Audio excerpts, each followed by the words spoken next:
Le Club Phoenix, c'est le club des partenaires de l'Université de Caen-Normandie et qui regroupe plus de 5000 partenaires, publics comme privés, qui a été lancé donc, il y a 6 mois maintenant. L'objectif, c'est de fédérer nos partenaires avec les différentes branches de formation de l'université, les enseignants-chercheurs, les étudiants, le personnel administratif et donc vous, nos partenaires. Donc, tous les 3 mois, eh bien, on organise des visites de sites exceptionnelles. On a commencé eh bien, notamment avec la salle du CIREV, qui est la plus grande salle de réalité virtuelle de France et qui est ici à Caen, sur le campus 1. On a ensuite enchaîné avec eh bien, la salle Bloomberg, qui est la plus grande salle du nord de la France sur tout ce qui est salle des marchés. Et puis, donc, il y a des masterclass. Il y a 4 masterclass par an animés par des enseignants-chercheurs, comme aujourd'hui par le professeur Vivien. On en a fait une autre sur le management agile d'équipe que vous pouvez retrouver sur notre site internet club-phoenix.unicamp.fr, d'ailleurs. Et l'idée, c'est de changer complètement de thème à chaque fois pour ouvrir eh bien, le champ des possibles et de vous montrer ce qu'on est capable de faire dans cette université qui vient d'être classée au classement de Shanghai, répertoriant les meilleures universités mondiales d'ailleurs. Et puis également, nous organisons des conférences table ronde avec des enseignants-chercheurs de l'Université de Caen et des professionnels sur des thématiques tout à fait diverses. On va faire la première d'ici la fin de l'année sur un terme qui sera annoncé prochainement.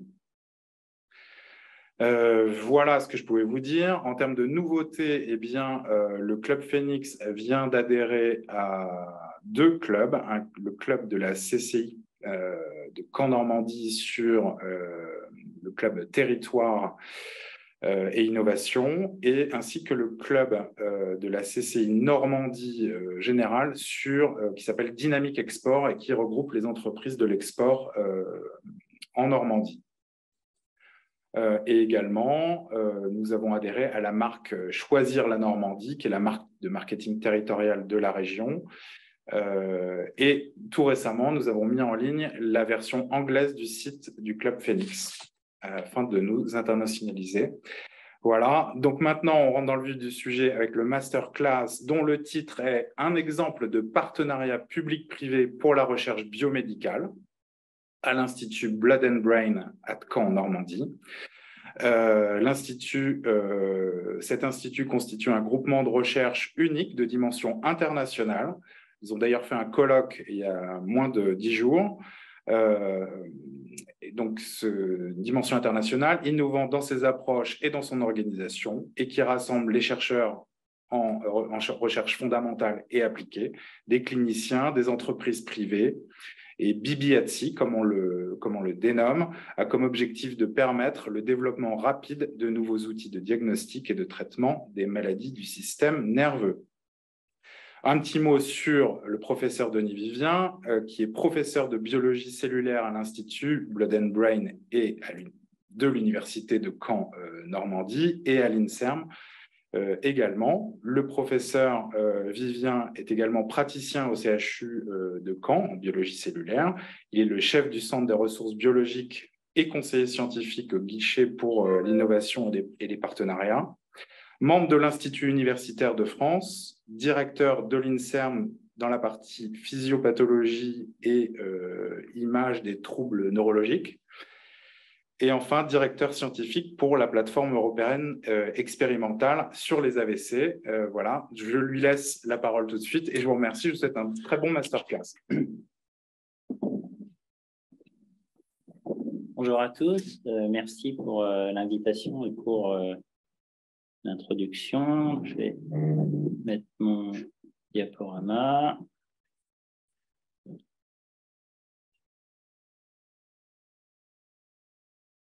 C'est bon, vous voyez mon diaporama?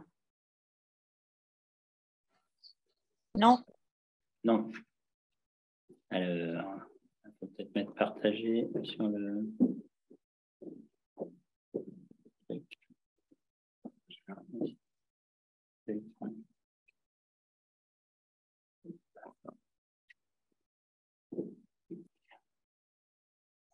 Laurent. Là, normalement, vous devez voir un bout de mon diaporama. Là, c'est bon? Vous voyez le diaporama? Est-ce que vous pouvez répondre?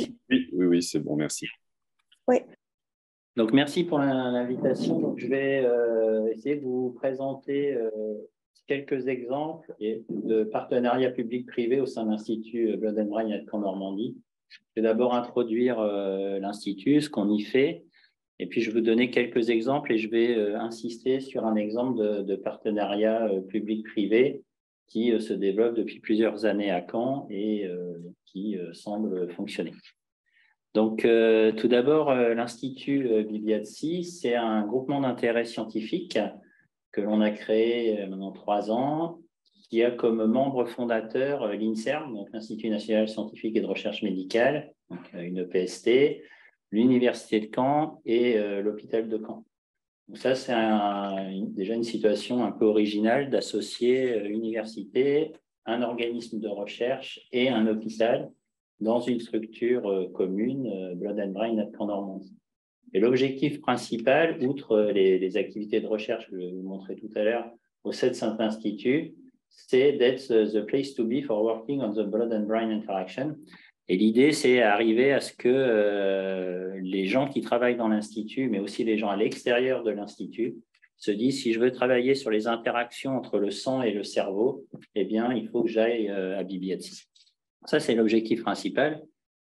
Je vais vous montrer comment on essaye d'y arriver. Donc, cet institut, je l'ai dit, INSERM, Université de Caen, CHU, est localisé au GIP Cicéron, qui est une plateforme Ibiza d'imagerie in vivo. Et on a différents partenaires qui nous aident dans notre développement, comme en amenant des fonds pour le fonctionnement de Bibiazzi, la région Normandie, Quand la mer Normandie, communauté urbaine, Epopéa, et puis on a des programmes qui sont directement financés par des fondations, et en particulier la fondation Matmut Paul Bento, également la fondation Groupama. Je ne vais pas insister sur ça tout à l'heure, mais c'est une idée que l'on a, c'est d'associer des assurances pour financer des projets de recherche au bénéfice de la population. Donc, comme je vous l'ai dit tout à l'heure, cet institut est un institut sans mur, un groupement d'intérêt scientifique, hébergé au GIP Cicéron, qui est un établissement qui a une dizaine de tutelles, dont l'Université de Caen, l'INSERM, le CNRS, etc., le CHU. Donc, on est une originalité de l'Institut, c'est également ce partenariat, cette transversalité permanente avec l'hôpital, donc dans le domaine de la recherche biomédicale. Et on a à la fois des activités qui vont du laboratoire vers l'hôpital, mais aussi des activités qui vont de l'hôpital vers le laboratoire. Le transfert ne se fait pas toujours dans le sens paillasse vers le lit du patient, mais peut se faire sur des problématiques au lit du patient que l'on va essayer de résoudre au sein du laboratoire. Vous savez que peut-être que le CHU de Caen est en reconstruction, ce qui est une opportunité pour le développement de cet institut. Donc, en fait, pour introduire l'Institut et le concept, je prends, en général, c'est l'exemple qui va suivre. Si je vous dis que j'ai fait mon doctorat à Harvard University ou à Caltech University en Californie, vous allez en déduire que, de fait, je suis un excellent étudiant, un excellent chercheur, et vous n'allez presque pas me demander sur quel sujet j'ai fait ma thèse, puisque rien que l'intitulé Harvard ou Caltech suffit à laisser penser que le travail qui a été fait est de qualité. Si j'ai fait ma thèse à l'université de Gavreux-sur-Saône, que vous ne devez pas connaître, j'imagine, là, vous allez avoir un doute et vous allez peut-être me demander un peu plus de détails et me demander sur quel sujet j'ai fait ma thèse, est-ce que ça a contribué à des publications, etc. On voit assez facilement qu'en fait, pour juger de la qualité de projet scientifique ou de chercheur, l'étendard Harvard, Caltech suffit à penser qu'on est excellent. Et puis, pour d'autres structures, comme l'Université de Gavreux, on se pose la question, on cherche d'aller plus loin. Donc ça, c'est vraiment à quoi on veut arriver avec Bibiazzi, c'est que les gens qui viennent à Bibiazzi, qui sortent de Bibiazzi, eh bien, comme Harvard, on se dit, forcément, ils ont fait des choses de qualité. Alors, on n'en est pas encore là, mais c'est notre objectif qui est très ambitieux. mais on avance que si on est ambitieux. Donc, à l'IBIADSI, ce qu'on essaye de faire, c'est d'améliorer la recherche biomédicale dans des domaines que sont les maladies neurovasculaires. Je vais insister un peu plus sur ce sujet-là aujourd'hui. Les maladies neurologiques en général et les maladies psychiatriques.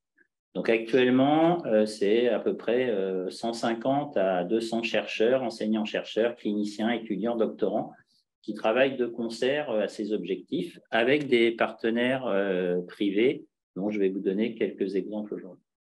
Et l'objectif, c'est d'améliorer la connaissance, puisqu'on est là aussi pour faire de la recherche fondamentale, et améliorer notre expertise dans ces domaines de la recherche. Donc moi, je pense qu'avant de faire du transfert, avant de faire des partenariats publics-privés, il faut d'abord avoir une base très solide d'expertise et de connaissances dans un domaine. Donc notre travail, c'est aussi d'écrire les lignes des livres juste pour la connaissance. Et puis après, une fois qu'on a cette connaissance, eh bien, on peut proposer de l'innovation et des partenariats au bénéfice des patients.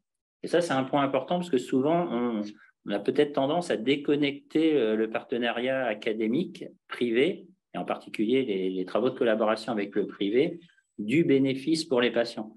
Mais heureusement, l'industrie pharmaceutique a un objectif économique, ça c'est clair, mais elle a un objectif premier qui est de soigner des maladies, et ça c'est au bénéfice de la population générale et au bénéfice des patients.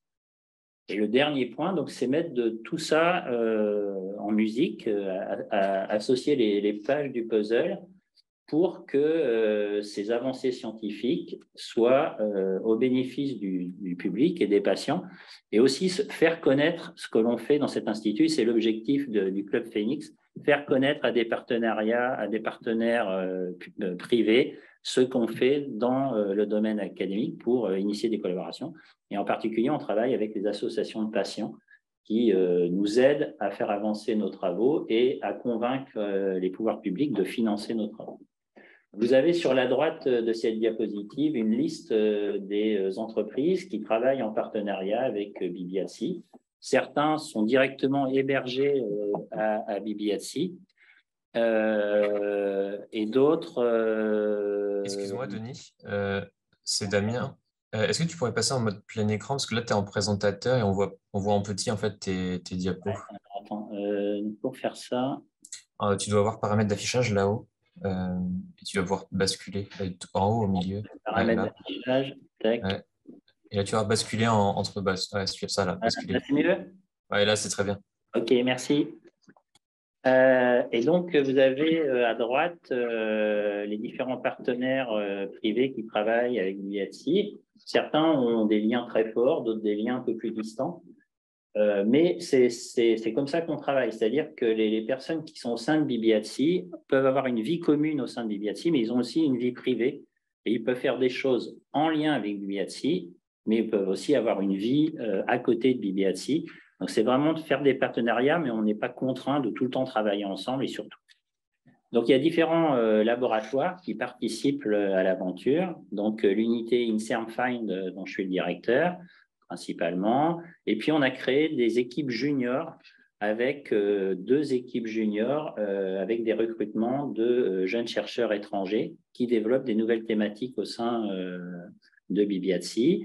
Il y a également l'équipe de Bruno Gonzalez à l'Université de Rouen qui participe à des projets avec BIBIADSI. Et puis également à Caen, une équipe du CERN avec un programme d'excellence de la région qui est à l'initiative de BIBIADSI. Et puis évidemment les plateaux techniques que sont Cicéron et ESRP dont je vais reparler tout à l'heure plus en détail, sans oublier des registres, des collections en partenariat avec le CHU. Donc, je reviens un petit peu de science maintenant pour vous expliquer des thématiques que je vais développer dans la présentation. Donc, au centre de BIBIADSI, il y a une unité INSERM, Université de Caen, Physiopathologie and Imaging of Neurological Disorder, qui est composée de 2 équipes. Donc, l'équipe A que je coordonne, qui s'intéresse aux maladies neurovasculaires et principalement les accidents vasculaires cérébraux. Et l'équipe B, coordonnée par Gaël Chetela et Géraldine Roche, qui s'intéresse aux mécanismes physiopathologiques et comment les modes de vie peuvent influencer le fonctionnement cérébral à la fois du sujet jeune et du sujet âgé. Donc, cette unité, c'est 156 personnes qui travaillent sur ces deux thématiques. Donc, au sein de l'Institut Bibiazzi, on a essayé de s'organiser de la façon suivante, donc avec un comité de pilotage, donc nos trois tutelles fondatrices, un comité de direction avec une direction scientifique, une direction stratégique et management, et puis on a un comité scientifique international composé de personnalités du domaine, une personnalité française, parce que c'est important qu'on ait quelqu'un qui connaisse bien les rouages et le mode de fonctionnement des fois un peu complexes de la recherche en France.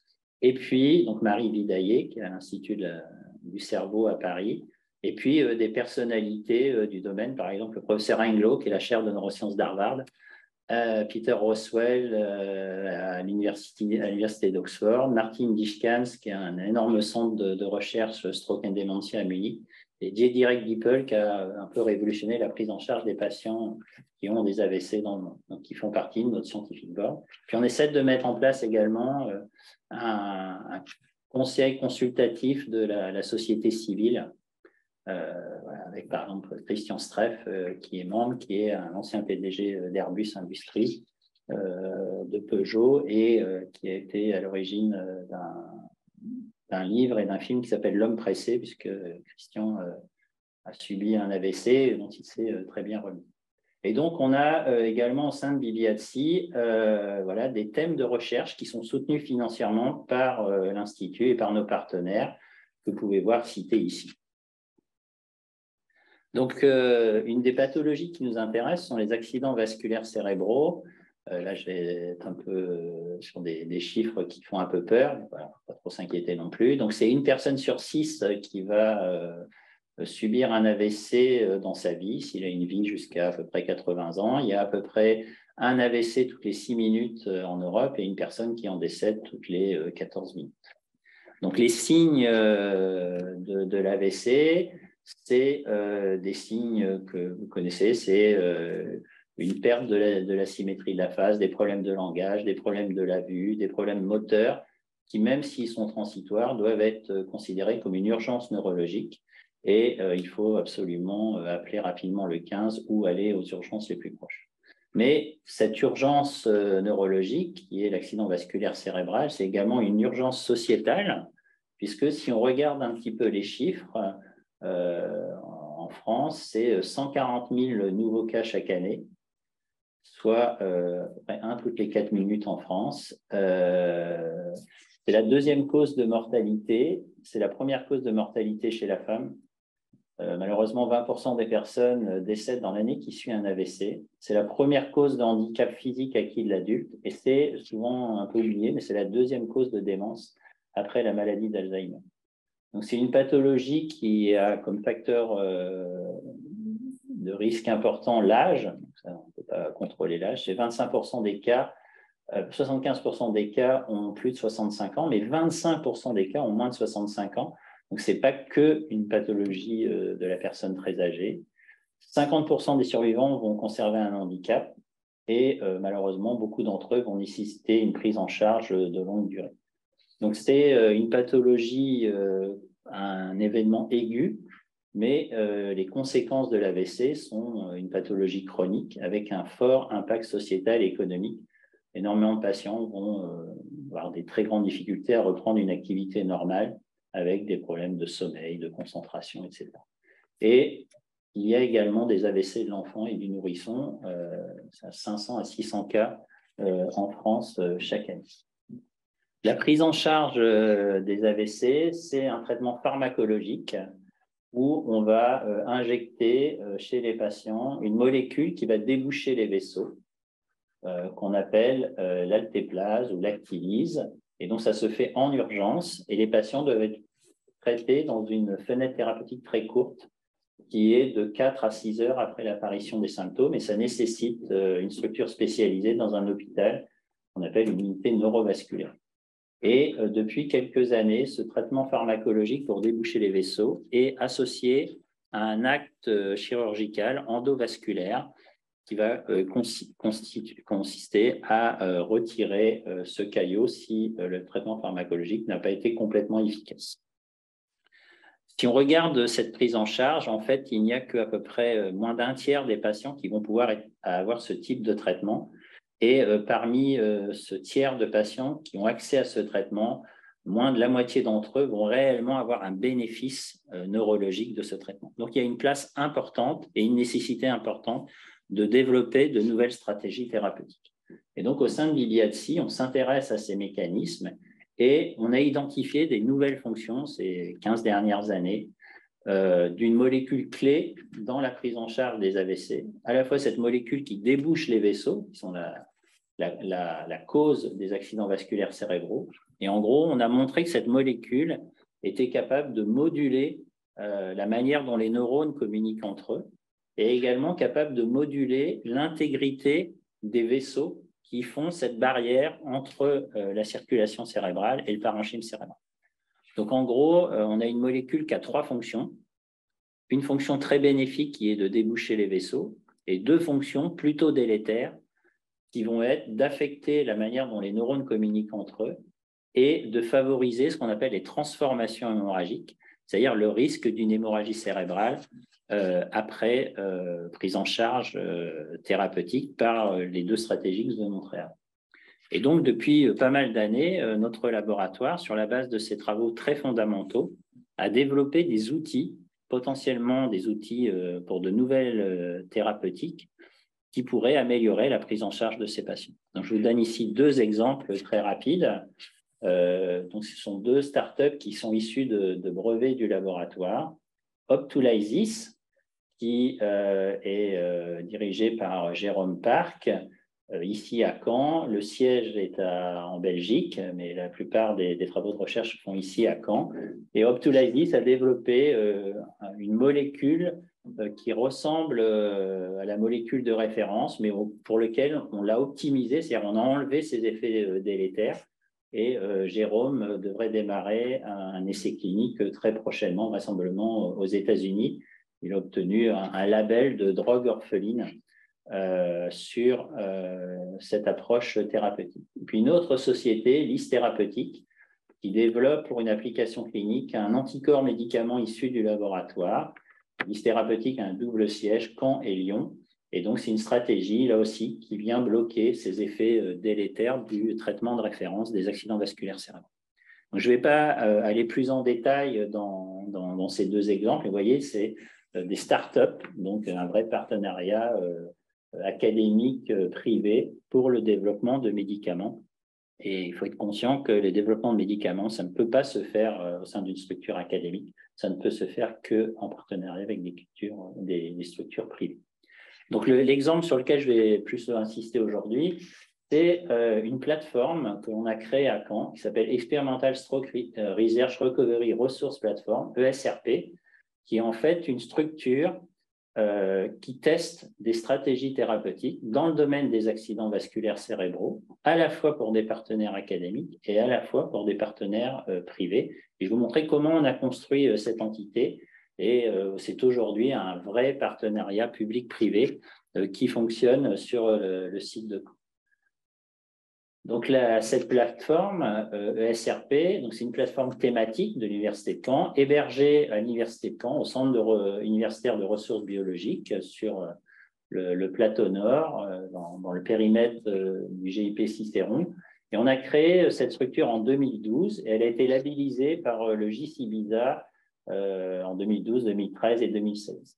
C'est une plateforme spécialisée qui est dédiée aux accidents vasculaires cérébraux, et on réalise des études précliniques sur ces accidents vasculaires cérébraux, et on va tester des molécules, de nouvelles stratégies thérapeutiques, à la fois pour des laboratoires académiques et à la fois pour des sociétés privées, des sociétés pharmaceutiques, en vue de développement clinique et d'un passage chez l'homme dans les meilleures conditions. Et donc, on a ce partenariat et Bibiatsi, le laboratoire FIND, fait l'innovation, développe les nouveaux modèles, développe les nouvelles techniques d'évaluation au bénéfice de partenaires qui viennent tester ces molécules sur cette plateforme. Donc, ESRP, en fait, est issu en 2007 d'un travail fondamental qui a développé un nouveau procédé pour tester ces différentes molécules. créé en 2012, labellisé Ibiza. Et puis en 2017, on a fait un partenariat avec une entreprise de Nancy, EtapLab, dont le directeur est Nicolas Viol. Et on a créé un vrai partenariat public-privé. Et vous allez voir tout à l'heure que ce partenariat évolue depuis 2017 de manière très positive pour arriver à une structuration assez originale entre un partenaire académique et un partenaire privé. Et on a créé une marque qui s'appelle Stroke Alliance. Donc, l'organisation de SRP, sur sa partie académique, donc ce sont que des agents de l'Université de Caen. Deux sont à 100% et financés sur fonds propres du fonctionnement de la plateforme. Et les autres sont des enseignants-chercheurs, ingénieurs de l'Université de Caen. Et on répartit nos activités en termes de conseils scientifiques, de développement méthodologique pour la plateforme et d'interaction avec nos partenaires académiques et publics, et en particulier avec EtapLab. Donc, le responsable de la plateforme, c'est Cyril Orsay, qui est depuis maître de conf à l'Université de Caen et depuis quelques jours professeur à l'Université de Caen. Donc, cette plateforme SRP, SR3P, est également hébergée sur le site de Cicéron dans un bâtiment qu'on appelle le Centre universitaire de ressources biologiques, une animalerie centrale, et se trouve au cœur d'un écosystème qui permet de visualiser le cerveau in vivo, chez l'animal vivant ou chez l'homme, un peu avec toutes les modalités. On est capable d'aller regarder le cerveau fonctionner en temps réel avec toutes ces approches d'imagerie. Et c'est un plateau unique, quasiment unique en France et en Europe, d'avoir toutes ces modalités d'imagerie au sein d'une même structure pour regarder le fonctionnement cérébral. Et la structure ESRP bénéficie complètement de cette infrastructure. Il serait impossible de faire les activités de ESRP sans cette infrastructure. Donc là, c'est encore une preuve de ce partenariat. Donc, en fait, comment ça fonctionne? On a des demandes académiques, donc des laboratoires, d'autres universités par le monde, qui nous sollicitent pour utiliser nos modèles, notre technologie, pour tester leurs propres molécules, leurs propres concepts. Et dans ce cas-là, ces partenaires académiques deviennent clients de la structure Ibiza ESRP dans sa configuration académique. Et puis, on a des partenaires industriels qui nous demandent également les mêmes types de prestations. Et dans ce cas-là, la demande industrielle transite par Stroke Alliance et donc par ce partenariat public-privé via EtapLab. EtapLab et Stroke Alliance gèrent l'interaction et le conseil auprès des industriels. Et c'est en partenariat avec EtapLab et ESRP que les protocoles sont réalisés, que l'évaluation des molécules est réalisée. Et c'est EtapLab et Stroke Alliance qui sont en lien avec le partenaire privé pour rendre les résultats sous des formes de comptes rendus qui sont utilisables par les autorités de santé. Et en fait, on a vraiment associé les compétences de l'académique avec les compétences du partenaire privé pour rendre un travail, une réponse et les exigences qui sont demandées par les industriels. On a à la fois la partie modèles expérimentaux, la partie évaluation de la récupération fonctionnelle et également la gestion des ressources biologiques, des échantillons biologiques. Alors, en quoi ça consiste? En fait, ce sont des modèles expérimentaux d'accidents vasculaires cérébraux chez l'animal qui sont nécessaires et les prérequis avant des premières études, des essais cliniques chez l'homme. On est bien que quand on a un nouveau médicament, il y a toute une partie réglementaire obligée pour tester ces molécules dans des modèles appropriés avant de pouvoir envisager un passage chez l'homme. Et donc, au sein de l'IBIADSI, au sein du laboratoire, on a développé des modèles qui sont pertinents et relevant de la situation clinique. Et ça, c'est lié à nos interactions fortes avec le milieu hospitalier et nos collègues cliniciens. Donc, un exemple de ce qu'on fait ici, là, vous avez un exemple d'un animal qui a un accident vasculaire cérébral et on peut évaluer différents paramètres, donc la lésion intracérébrale, les risques de transformation hémorragique, l'efficacité de traitement chez ces animaux. Et ça, c'est vraiment une spécificité, une originalité et un vrai savoir-faire local sur ces modèles expérimentaux. On peut également évaluer la récupération des animaux fonctionnels après un accident vasculaire cérébral ou après un traitement approprié. Et là, c'est pareil, il y a un savoir-faire, une expertise dans la manière de mesurer cette récupération fonctionnelle. Alors, on essaye de modéliser dans ces modèles ce que des patients ou la famille va demander. Est-ce que Monsieur X ou Madame Y va récupérer du traitement de son AVC? Bien, ça, on peut l'évaluer de manière objective et scientifique. Et ça aussi, c'est issu de travaux académiques, c'est-à-dire ce savoir-faire est issu de travaux fondamentaux académiques réalisés au sein de l'Institut Bibiazzi.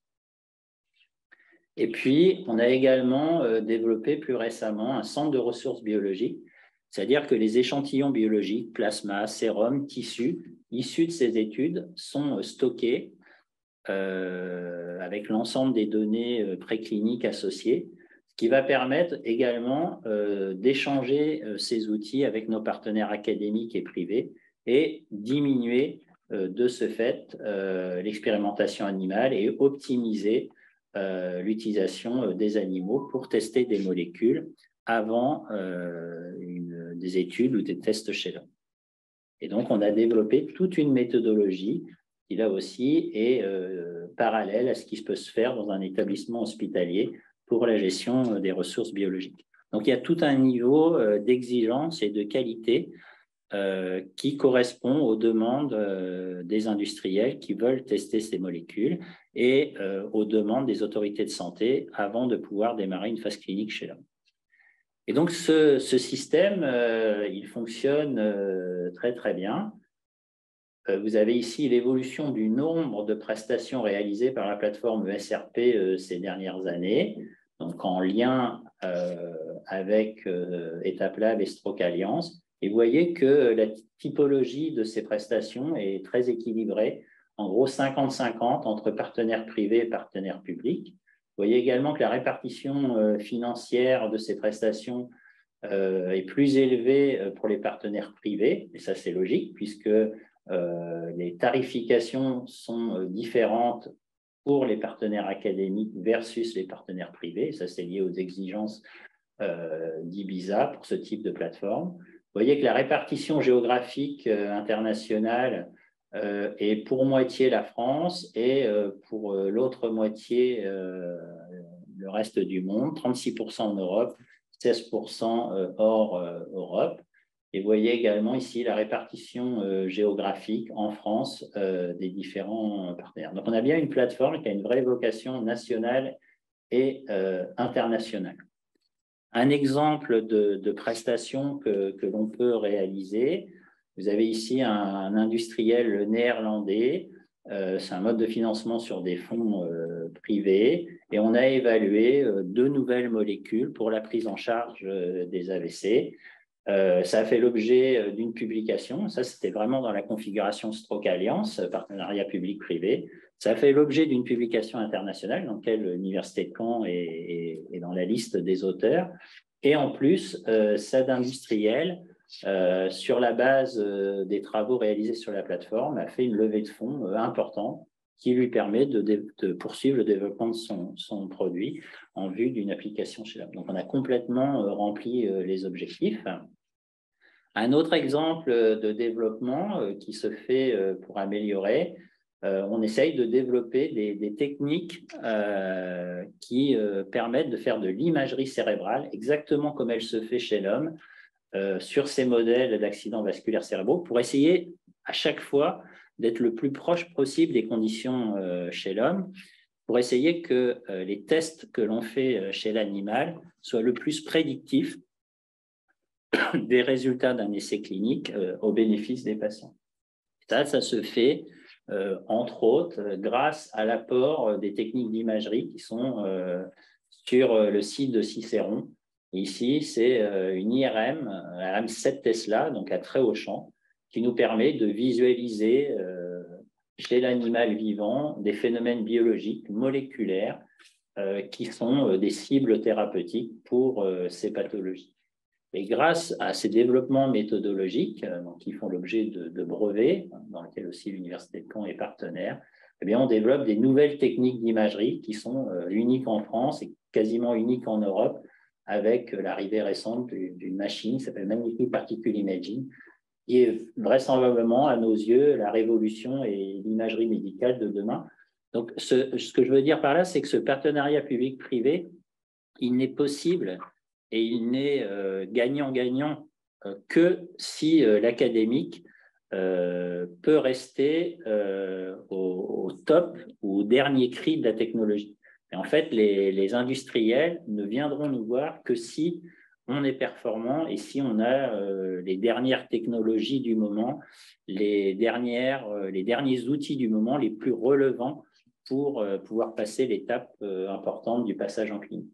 Donc, ça se fait grâce aux plateformes que l'on a sur l'Université de Caen, qui sont très originales et très performantes dans le domaine. Un autre exemple ici, c'est l'imagerie ultrason ultra rapide. Alors, tout le monde a entendu parler de l'imagerie ultrason, comme l'imagerie IRM. Et si vous vous rappelez une imagerie, une échographie, vous voyez que les images sont difficiles à lire pour les non-spécialistes. Là, c'est une imagerie ultrason qui permet de visualiser le fonctionnement cérébral en temps réel. Et ça, c'est un partenariat académique au départ, avec l'Institut Langevin et le SPCI à Paris, qui nous permet maintenant d'avoir une technologie très innovante dans notre domaine de recherche, que sont les accidents vasculaires cérébraux. Et là, maintenant, il y a un partenariat et une possibilité d'utiliser ces méthodologies pour ces partenariats académiques privés avec des travaux financés par l'ANR et des applications cliniques en cours au CHU de Caen. Donc, il y a, vous voyez, il y a vraiment ce continuum public-privé avec toujours une finalité, c'est d'aller au plus vite en clinique chez l'homme pour essayer d'améliorer la prise en charge de ces patients. Et je vous ai dit tout à l'heure, c'est 70% des patients qui font un AVC qui ne peuvent pas bénéficier d'une prise en charge et d'une amélioration neurologique. L'ensemble de ces travaux se fait selon des critères de qualité et d'éthique. Vous savez qu'il y a des normes en France qui obligent, et c'est une bonne chose, à avoir un niveau d'exigence et un niveau de qualité. Donc, c'est très important, en particulier pour ces partenariats académiques privés, avec les projets réalisés à Stroke Alliance normés ISO, puisque la société Étape-Lab bénéficie et a mis en place cette norme ISO 9001. ESRP n'a pas ce niveau de certification sur sa partie académique, mais essaye de travailler au niveau de ces exigences avec des procédures bien définies et un travail qui a ce niveau d'exigence. Donc, ces partenariats publics-privés n'empêchent pas un fonctionnement académique classique, puisque la plateforme ESRP, Ibiza, participe également à la formation initiale à l'Université de Caen avec 2 masters de l'Université de Caen qui utilisent les compétences et le savoir-faire de la plateforme pour former ses étudiants, et également une participation à la formation continue dans différents diplômes universitaires, également d'exigences nécessaires au niveau des ministères pour réaliser des études expérimentales en vue d'application clinique. Vous voyez que le partenariat public-privé n'empêche pas au public d'avoir des fonctions publiques que sont par exemple la formation. Ce qui est important, et pour être the place to be, comme je vous l'ai montré au tout début de BBATSI, c'est de travailler la communication. Et donc ça, au sein de BBATSI, avec Gaëtan, on travaille beaucoup sur cet aspect communication. Et ça j'insiste un peu là-dessus parce que l'interaction publique-privée, c'est parfois discuté. On se demande quel est le vrai intérêt. Et souvent, la communication aussi, on se dit, la communication, est-ce que c'est vraiment nécessaire? Moi, je considère que c'est majeur. Et on peut, même si on fait des choses très bien, il faut communiquer, il faut le faire savoir à l'extérieur. C'est que comme ça qu'on aura des interactions, à la fois public-privé, mais c'est aussi vrai pour les interactions et collaborations public-public. Donc maintenant, ESRP a une nouvelle identité visuelle. On a travaillé avec des professionnels de la communication, des nouveaux stoppeurs de communication, un site internet que je vous invite à aller voir, et puis aussi des participations à des congrès spécialisés internationaux, et on essaye de montrer qu'on existe, qu'on est là, et de susciter l'intérêt d'utiliser nos services. Donc, quelques mots maintenant sur EtapLab. Donc, EtapLab, c'est une société initialement basée à Nancy, donc dirigée par Nicolas Viol, qui développe différentes spécialités en lien avec l'industrie, dans le domaine de la dermatologie, dans le domaine de la neurologie et dans le domaine des outils ou des solutions via la nutrition pour améliorer la santé humaine. Et donc, c'est sur l'aspect neurologie que nous avons créé ce partenariat et cette marque Stroke Alliance, 100% dédiée aux accidents vasculaires cérébraux. Et EtapLab a également des activités dans un autre domaine des maladies neurodégénératives, en particulier sur la maladie d'Alzheimer, et ça à Nancy. Et la partie AVC se fait sur le site de Caen. Vous pouvez aussi aller voir le site d'EtapLab qui a différentes activités, mais globalement, c'est une expertise préclinique pour tester des concepts et des molécules pour l'industriel, pour être prédictif d'une utilisation chez l'homme dans des modèles innovants. Et l'objectif, c'est d'aller au plus vite vers la clinique et surtout au plus vite, mais de manière efficace en clinique. Donc, pour terminer, vous avez ici un résumé de ce que je vous ai raconté ici. Donc, vous avez la structure EtapLab à Caen, privé, la structure SRP, plateforme Ibiza, publique ici à Caen. Les deux ont mis en commun leurs compétences, leurs qualités et leurs défauts pour créer cette structure Stroke Alliance au bénéfice de la recherche sur les accidents vasculaires cérébraux et au bénéfice de la prise en charge clinique. Donc, toutes ces structures, là, je vous l'ai dit tout à l'heure, sont sur le site du plateau nord de Caen, avec une structure ici, qui est le GIP Cicéron, et le centre de ressources biologiques. Et le développement n'est pas fini, puisque ça marche bien. Le mariage fonctionne bien entre SRP et EtapLab au sein de Stroke Alliance. Et EtapLab vient d'acquérir un bâtiment sur le même site, que vous voyez ici figuré. Et EtapLab est en train de s'agrandir. Ça implique s'établir de plus en plus à Caen, avec ce bâtiment qui va être un bâtiment EtapLab, Stroke Alliance, qui va s'agrandir.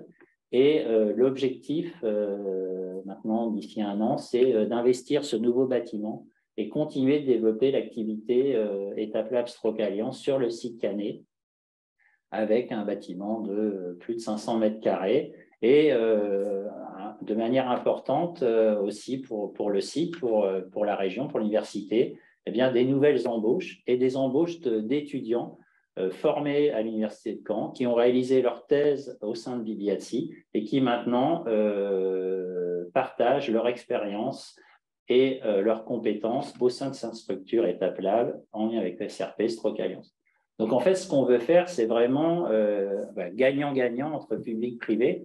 Et pour faire ça, pour que ça marche, il faut bien garder en tête que l'académique doit faire ce qu'il veut faire, mais le partenaire privé doit aussi pouvoir faire ce qu'il veut faire.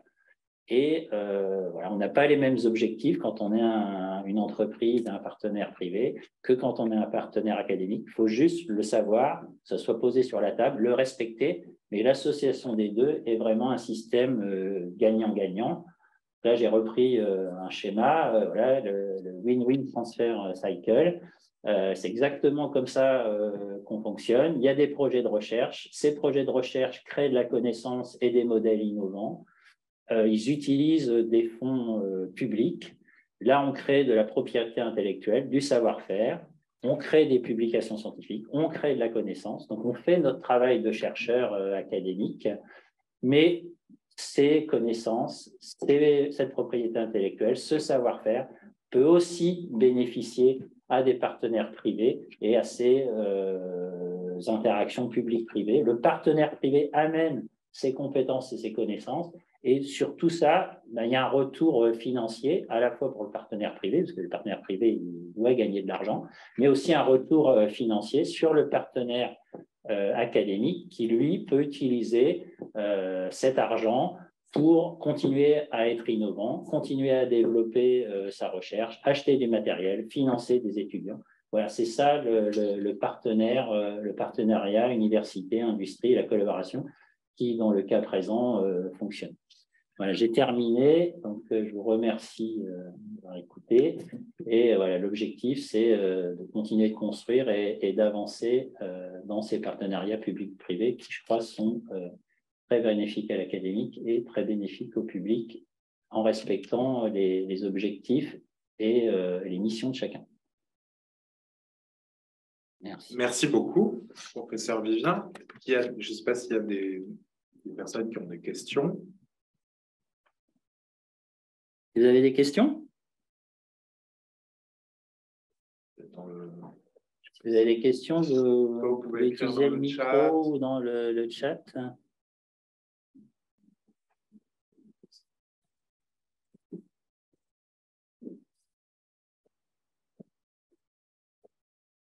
Ah, discussion, attends, c'est là.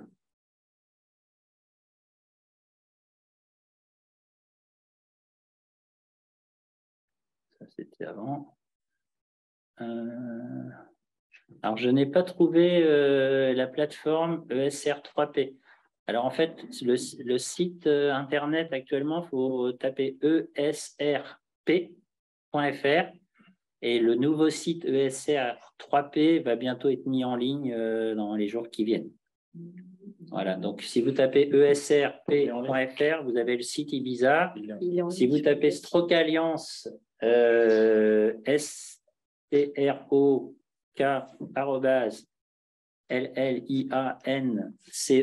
vous allez trouver le partenariat public-privé, et TapLab également. Et vous pouvez aller également sur le site bb-c.fr, qui est le site de l'Institut. Et également, il y a un lien ESRP et le site Cicéron, CYCERON.fr. Voilà. Mais il y a des liens, surtout si vous avez un de ceux-là, vous pouvez retrouver les autres. On va, si vous voulez, on renverra aux participants les adresses des sites.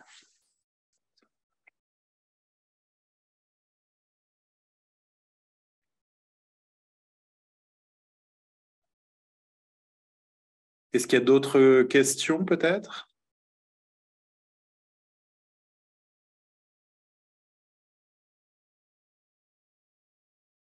Ah, il y a Sophie qui nous a renvoyé le site. Très bien. Si vous n'avez pas de questions aujourd'hui, vous en avez à l'avenir, vous pouvez nous contacter, il n'y a pas de problème.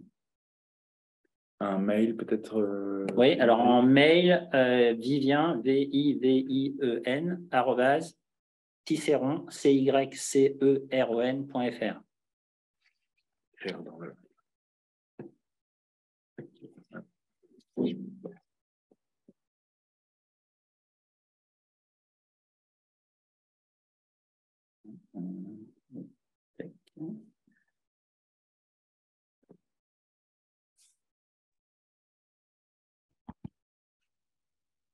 Denis, tu as une nouvelle question dans le chat. Ah, je ne vois pas. Vous allez faire des recherches concernant les conséquences neurologiques du Covid. Est-ce que vous allez faire des recherches concernant les conséquences neurologiques du Covid? C'est une bonne question. La réponse est pour l'instant non. On n'est pas des spécialistes du Covid. Il y a plein de gens spécialistes du Covid. Il y a aussi beaucoup de gens qui se deviennent spécialistes du Covid, vu l'opportunité. Nous, on ne fait pas ça. Néanmoins, on regarde ça quand même de près, puisqu'on sait qu'une des conséquences importantes du Covid, c'est une augmentation du risque de thrombose, donc le risque de formation de caillots sanguins. Et on peut penser que le Covid peut être un facteur de risque de cause d'accidents vasculaires cérébraux ischémiques. Donc, il y a pas mal de travaux sur le sujet. Et justement, le congrès qu'on a organisé il y a une dizaine de jours, il y avait des présentations qui montraient que la composition des caillots sanguins dans un cas de Covid est modifiée par rapport à ce qui se passe normalement. Et on fait des caillots qui sont complètement résistants au traitement actuel de référence. Donc là aussi, il y a un besoin important de nouvelles stratégies liées à cette pathologie Covid. Et ce n'est pas vrai que pour le Covid. En gros, c'est quasiment toute grosse infection virale conduit à des modifications de la composition des caillots et vraisemblablement de la prise en charge des patients.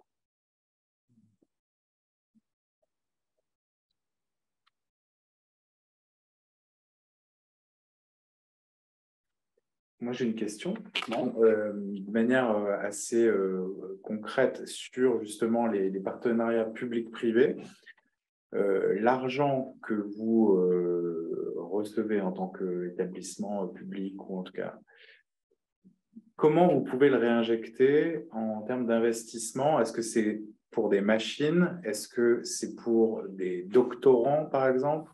Est-ce que c'est pour des places d'enseignants ou de techniciens? En fait, ce qu'on a fait là depuis 2012, on a regardé ce qui se faisait ailleurs et à la fois essayer de prendre ce qui, à mon avis, faisait que ça ne marchait pas trop ailleurs et dans d'autres endroits, ça marchait.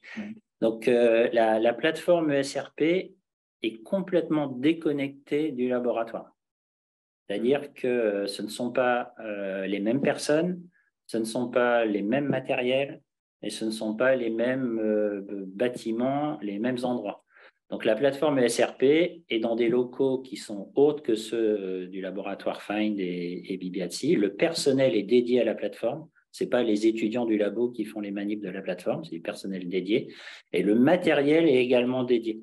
Et ce sont des fonds dédiés à la plateforme Ibiza qui servent à acheter le matériel de la plateforme Ibiza.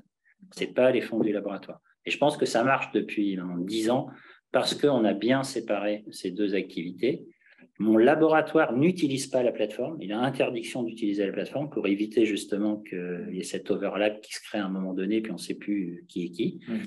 Donc ça, mais ça va être encore plus vrai dans un an puisque Nicolas Viol va avoir ce bâtiment. Et donc, il va y avoir une interaction forte avec SRP. Et donc, le retour financier que l'on a, parce qu'on met à disposition nos modèles, notre connaissance, notre savoir-faire, en fait, sont des fonds qui sont gérés à l'Université de Caen, que l'on utilise soit pour du fonctionnement, pour développer de nouveaux modèles, soit pour financer des doctorants, soit, mais qui ne travaillent pas du tout pour la plateforme, c'est indépendant, soit acheter du matériel. Voilà, cette masse financière rentre dans le fonctionnement du laboratoire et de Bibiazzi. Et il n'y a pas d'interdiction particulière sur le fléchage de... Et même, il y a une volonté que ce ne soit pas réfléchi pour des trucs qui soient dépendants de la plateforme. Et puis, il y a la plateforme Cicéron, qui est une plateforme Ibiza, qui a une structure, c'est un JIP, un fonctionnement indépendant. Et Stroke Alliance utilise aussi la plateforme Cicéron dès qu'il s'agit d'imagerie. Et la plateforme Cicéron facture à Stroke Alliance, EtapLab, au SRP. Donc voilà, on travaille en intelligence et c'est vraiment gagnant-gagnant. Et moi, je l'ai un peu mis à la fin, mais moi, je pense que si on veut que ça marche, il faut bien garder en tête que l'académique a ses besoins. Et nous, ce qu'on fait, c'est la recherche fondamentale. On veut publier, on veut avoir des grants, etc. Et le partenaire privé, c'est une entreprise. Il faut juste accepter qu'on a des objectifs différents, mais il faut que les deux puissent aller au bout de leurs objectifs, parce que s'il y en a un qui est lésé dans l'affaire, ça ne marchera jamais. Mais on se tient à ça là, avec Nicolas depuis 10 ans, et ça marche. Et par exemple, si moi je suis contacté par une boîte privée, hop, aussitôt je dis pas de problème, mais j'organise la première réunion avec EtapLab. D'accord. Et à l'inversement, si EtapLab a une demande d'un partenaire académique, Il dit, ah, ça, c'est pas nous, ça passe directement par ESRP. D'accord. Et on respecte les ça. choses sont bien claires, Ouais. les flux sont Ouais. bien. Et on a fait aussi quelque chose d'important, à mon avis, c'est qu'il y a des brevets du laboratoire. Ces brevets du laboratoire, je l'ai mis au début, on contribue à des startups. Et par contre, quand il s'agit des brevets du laboratoire, on pourrait considérer que c'est privé. Et ben là, ça continue de passer par la partie académique. C'est les seules exceptions. C'est-à-dire parce que c'est issu du laboratoire, c'est des brevets université INSERM, donc l'université ne va pas payer à un partenaire privé alors que c'est ses propres brevets. Mais ça, c'est bien carré et ça fonctionne. D'accord. C'est vrai que c'est toujours assez ténu, en fait, le recherche fondamentale, recherche appliquée de l'autre, et il faut arriver à trouver un… Mais bon, je ne vais pas citer non, mais il y a plein de plateformes en France où c'est trop imbriqué, la plateforme et le laboratoire. Et en final, on ne sait plus qui est qui, ça fonctionne, soit pas longtemps, soit pas très bien. Donc, nous, on a vraiment séparé là, mais la Post-Rock-Alliance, ça marche vraiment très, très bien.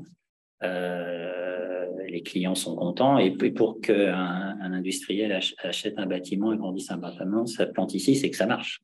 Ouais. Et nous, on est très contents aussi. Et ça ne marcherait pas aussi bien sans le partenaire privé. Si je peux me permettre d'intervenir, donc je suis Nicolas Viol. Donc merci Denis pour la belle présentation. Alors je suis désolé, je n'ai pas de webcam sur cet ordinateur, donc vous ne me verrez pas. Donc pour nous, le partenariat avec l'Université de Caen et l'équipe de Denis SRP, c'est un partenariat qui est extrêmement important, qui fonctionne très très bien. Donc là, on fait un investissement de 2 millions d'euros à Caen pour en fait acheter ce bâtiment, l'étendre et augmenter en fait nos capacités. Et donc on fait ça justement parce que on arrive à un niveau de demande tel des clients que on n'arrive simplement plus à suivre actuellement. Donc en fait le partenariat est extrêmement fructueux.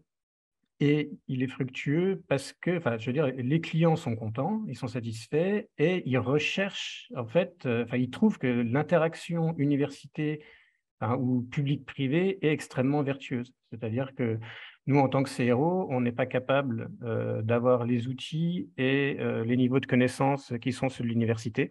Et c'est bien tout ça que vient nous apporter Denis et l'environnement Cicéron.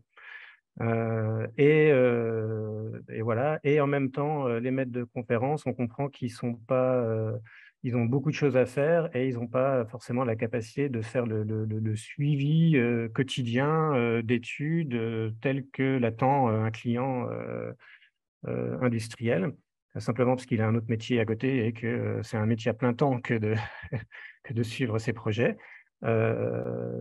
Et donc, finalement, notre interaction est éminemment positive. On vient vraiment, tout à l'heure, tu as dit, on arrive avec les forces et les faiblesses de chacun. Moi, je pense qu'on arrive avec les forces de chacun. En tout cas, c'est bien notre ambition. Voilà. Très bien.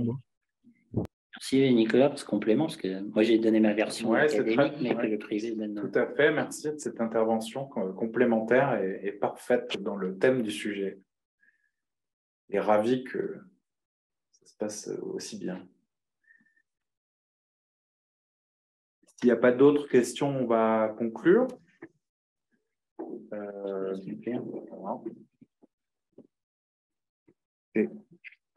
Merci à tous d'avoir suivi cette masterclass avec le professeur Denis Vivien de BB@SEA. J'en profite pour remercier également Gaëtane Blaiseau, qui est directrice stratégique de BB@SEA, pour avoir préparé cette séance. Je vous donne rendez-vous prochainement pour un autre masterclass dont on vous donnera le thème et peut-être une conférence également.